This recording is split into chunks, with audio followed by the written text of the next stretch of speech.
श्री स्वामी समर्थ महाराज की जय. नमस्कार.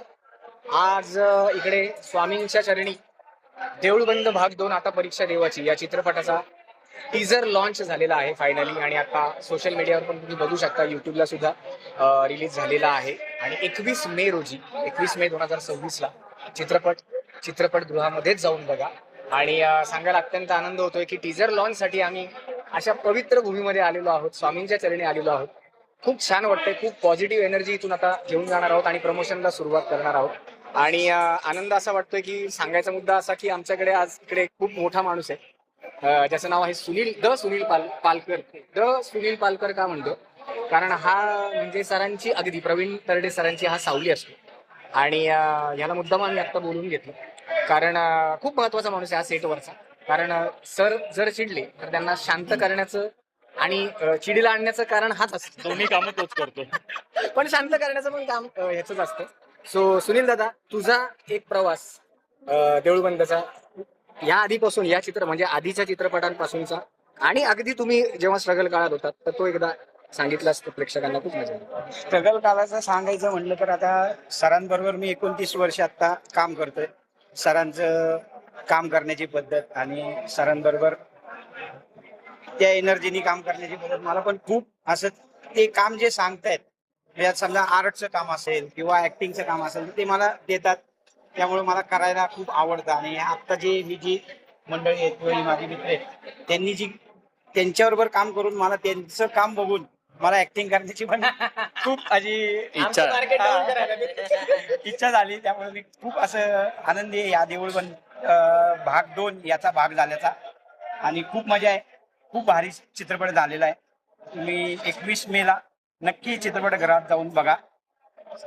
आणि आता मी येतोय इकडे अतुलजींकडे. अतुलजी, तुम्ही माईक आहे ना तुमच्याकडे? हा? माईक माहिती काय नाही. हा. सो अतुलजी, तुम्ही तुमच्या प्रवासाबद्दल जरा सांगा. काय गंमत, काय मज्जा, कसं अनुभवलं तुम्ही, सांगा जरा.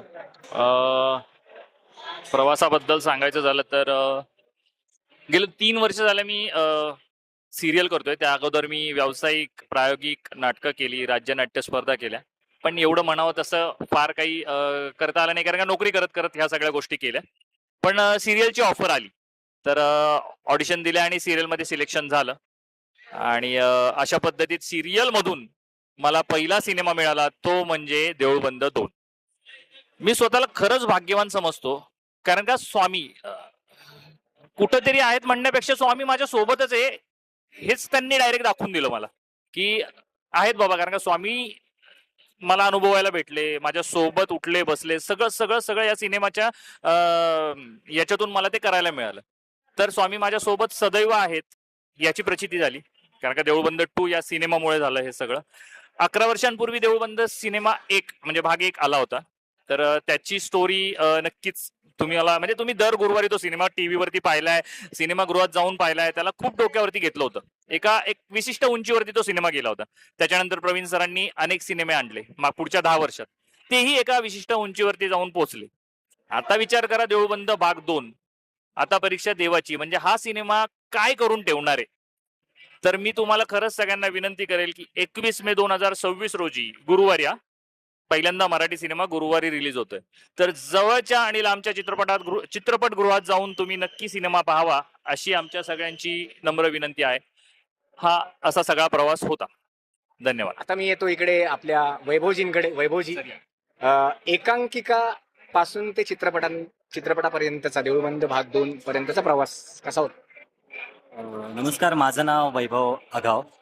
आणि सुरुवातीला मी पुण्यात आलो तेव्हा मी पथनाट्यांपासून सुरुवात केली. वा. पथनाट्य करता करता मी नाटक करायला लागलो, स्ट्रीट प्ले करायला लागलो, नंतर एकांकिका केल्या.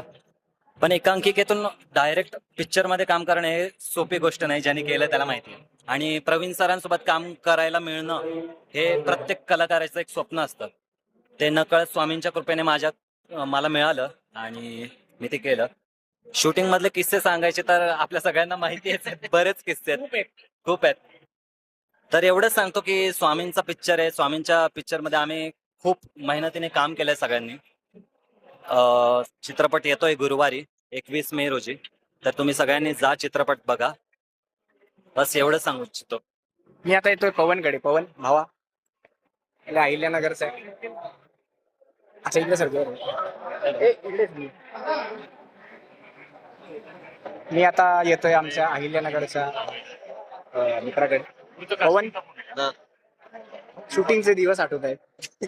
हेच असं जे ऊन आता इकडे येत आहे ते ऊन आणि तेव्हाचं ऊन, काय फरक आणि कसा स्ट्रगल होता आपला. आणि सरांसोबत काम करायचं म्हणजे खायचं काम नाहीये हे आपल्याला कळलेलं आहे.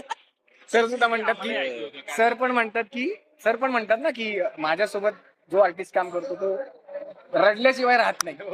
पण ते तो रडणं म्हणजे एक्झॅक्ट असं पाणी वगैरे येणं नाही. हे तर माझ्यासोबत झालंय, पण तो मनात रडतो. हे विद्यापीठ आहे, विद्यापीठ हा, तर ते गुरुकुल शिकता- विद्यापीठ आहे. ज्या गोष्टी घडतात ना त्या गोष्टींची जो रडतो तो घडतो. हा काय काय काय काय जो रडतो तो घडतो. जो रडतो तो घडतो. आणि एक्झॅक्ट याची प्रतिकृती म्हणजे याची प्रचिती आली. आणि हे आमचे मित्र पवनजी काय सांगाल प्रवासाबद्दल? प्रवास म्हणजे खरंच खूपच भारी होता. म्हणजे एकांकिकेतून डायरेक्ट सिनेमात जाणं, आपण हे नाही का, आपण फेरी टेल म्हणतो त्याला, की असं सिनेमातच घडू शकतं बाबा, की डायरेक्ट एखाद्याला उचलला असं रस्त्यावरून आणि ते सरांनी खरंच उचलला आम्हाला. म्हणजे मला अजून ते आठवत आहे, माझी एकांकिका चालू होती आणि माझी चुकून नजर सरांकडे गेली आणि सरांच्या हातात मोबाईल होता. तर मला वाटलं की अरे यार, प्रयोग गणतोय आपला, काय म्हणजे होत नाही यार. आणि मला नंतर कळालं की अरे सर शूट करत होते, सर फोटो काढत होते, की फिल्म साठी या मुलांचा विचार करा, या मुलांचं कास्टिंगचं बघा. आणि नंतर जे काय घडलंय त्या 2 महिन्यात, फक्त जानेवारीला स्पर्धा संपली आणि मार्च मध्ये ते शूट चालू झालं. तो जो प्रवास आहे ना, तो असा झटकन गेल्यासारखा वाटतो. म्हणजे कधी आम्ही पहिला दिवस चालू झाला, कधी यांची सगळ्यांची भेट झाली. त्यात मला जरा सॉफ्ट कॉर्नर होता दादा, त्याच्यामुळे ओळख आधीच असल्यामुळे तेही सोपं गेलं.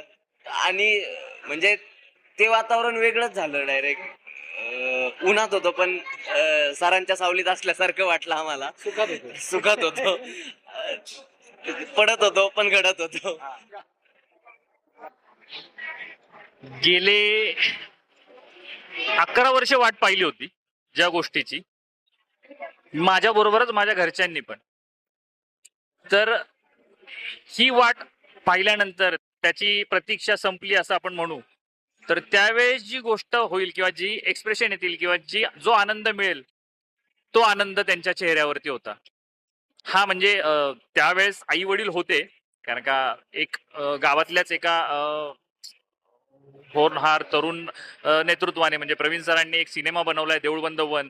तर एक असतं ना की आपला मुलगा पण काहीतरी करावा किंवा त्यांच्याकडून शिकून त्या सगळा तो आदर्श घ्यावा. तर हे तेव्हापासून 11 वर्षाचा प्रवास तसा पाहायला गेला तर.